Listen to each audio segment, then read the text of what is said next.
Today, at President Trump's direction, the United States Treasury has begun Operation Economic Outcast, an unprecedented campaign against the Islamic Republic of Iran and its enablers.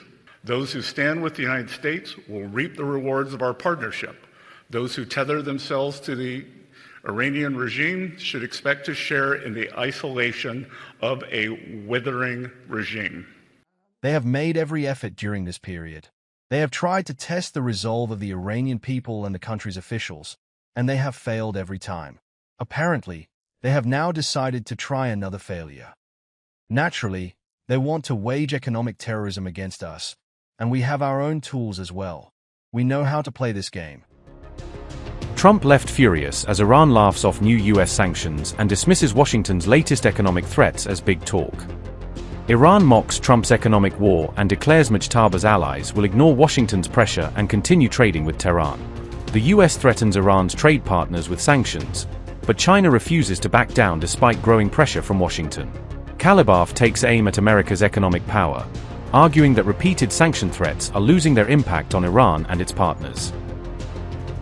Iran's parliament speaker dismissed U.S. threats to punish Tehran's trade partners, saying the warnings would not force countries to abandon Iran. Mohammad Bagher Ghalibaf said Iran's trading partners had privately assured Tehran that they would not be deterred by Washington sanctions threats. Ghalibaf claimed the U.S. economy had already suffered from more than 6 months of pressure against Iran and could not sustain further restrictions. Mohammad Bagher Ghalibaf said, and I quote, "Americans know that no one buys their bombast.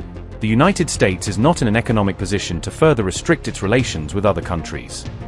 Iran's trading partners, both in the media and through messages sent to us, have made it clear that they don't take these statements into account anywhere." Unquote. Iranian government spokesperson Fatemeh Mohajerani acknowledged that the latest economic pressure was creating serious difficulties inside the country. Mohajerani said the government and President Masoud Pezeshkian would guide Iran through the latest round of economic pressure. She said Tehran would rely on what she described as wisdom and resolve, while maintaining national unity against U.S. pressure. They have made every effort during this period. They have tried to test the resolve of the Iranian people and the country's officials, and they have failed every time. Apparently, they have now decided to try another failure. We have long been expecting these days and were well aware of the plans they had. The government has a 2-year plan and is fully prepared and has been prepared for these developments. The people have genuinely suffered a great deal. We fully understand that. We fully understand the inflation that has been imposed on the people and the measures they have taken since last year. It is not at all the case that we say these actions have had no impact. We see ourselves as sharing the people's hardship, and we understand what inflation means. We understand what currency pressure means. We understand what shortages mean. But the government's entire effort has been to prevent their desperate attempts to cut off our financial and trade lifelines. Naturally, they want to wage economic terrorism against us, and we have our own tools as well. We know how to play this game. This time, they should not think our response will be purely defensive and that we will only defend ourselves. They should also expect us to go on the offensive. The era of a unipolar world is over. As you have seen, 2 of the world's major countries rejected these new sanctions and this new plan, and refused to go along with them. We are almost certain that many other countries, whether officially or unofficially, will also refuse to accept them, and, God willing, they will fail. Today, at President Trump's direction, the United States Treasury has begun Operation Economic Outcast, an unprecedented campaign against the Islamic Republic of Iran and its enablers. In the Second World War, D-Day marked the historic beginning of a campaign with our allies to target and drive the enemy from its positions, including those in third countries. Today, in that same spirit, we are launching an economic onslaught against Iran's financial connections around the globe. Our objective is to sever every economic lifeline that sustains this tyrannical regime until Tehran stands alone. Iran's fanatics devote themselves to death to America and seek nuclear weapons to do just that. They have murdered and maimed more of our citizens and service members than any other terrorist regime on earth. And they have been at war against America, their neighbors in the Gulf, and much of the world for 47 years. President Trump has taken action that his predecessors have long deferred. And under his leadership, America is no longer managing the Iranian threat. We are ending it. Our great armed forces have laid the groundwork for achieving the President's objective of preventing Iran from ever obtaining nuclear weapons. They have shown America's resolve to finally end this threat. And the strength of America's economy under President Trump allows us to wage this sustained financial operation alongside the might of our military.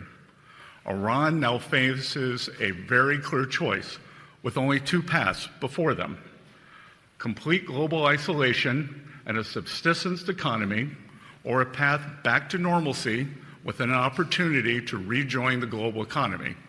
Today, we are launching Operation Economic Outcast to foreclose every other option available to the Iranian regime.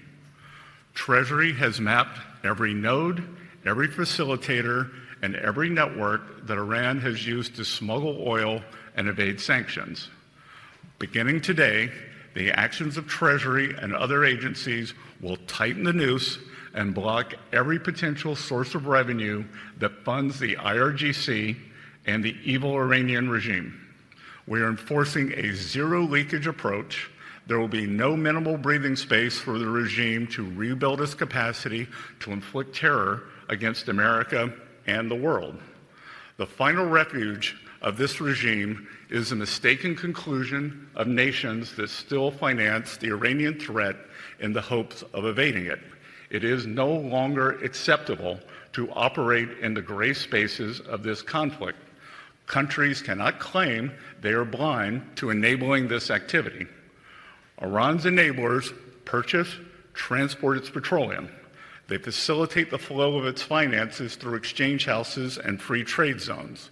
They welcome Iran's flights and maintain registries on its behalf. They turn a blind eye to seaborne fuel transfers and overland transits. They condone illicit use of their banks, all the while concealing the extent of their complicity. The President is making phone calls to world leaders with specific requests to cease their interactions with the regime. We are already seeing results.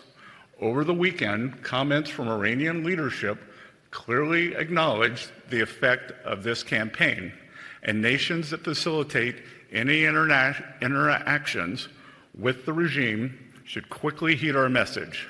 Those who stand with the United States will reap the rewards of our partnership. Those who tether themselves to the Iranian regime should expect to share in the isolation of a withering regime. Teams from Treasury, State, and the U.S. military are now meeting with their global counterparts to tell them that the United States expects action. Every country has a defined timeline to shut down activities we have identified. If they do not take action, we will do so unilaterally through Treasury authorities. For example, every branch of Bank Melay must be shuttered and dark. And let me be clear, any entity that facilitates money laundering on behalf of Iran will be removed from the US dollar system. The clock just started ticking. The new sectoral sanctions determinations issued today target 5 of Iran's most vital lifelines that it exploits in other countries: digital assets, technology, gold, aviation, and shipping. These measures broaden secondary sanctions risk for anyone foolish enough to continue conducting business with this regime, and will accelerate the speed with which we pursue them.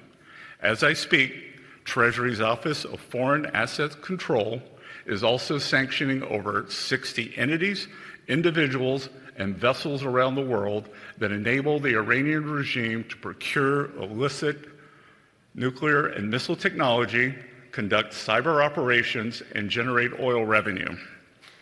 This is a sustained campaign to collapse every last option for Iran.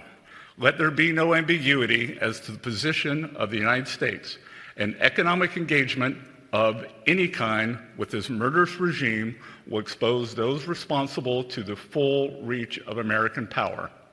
For decades, this regime has drawn strength from a calculus that regards Iranian retaliation as certain and American enforcement as negotiable. Under President Trump, that era is over.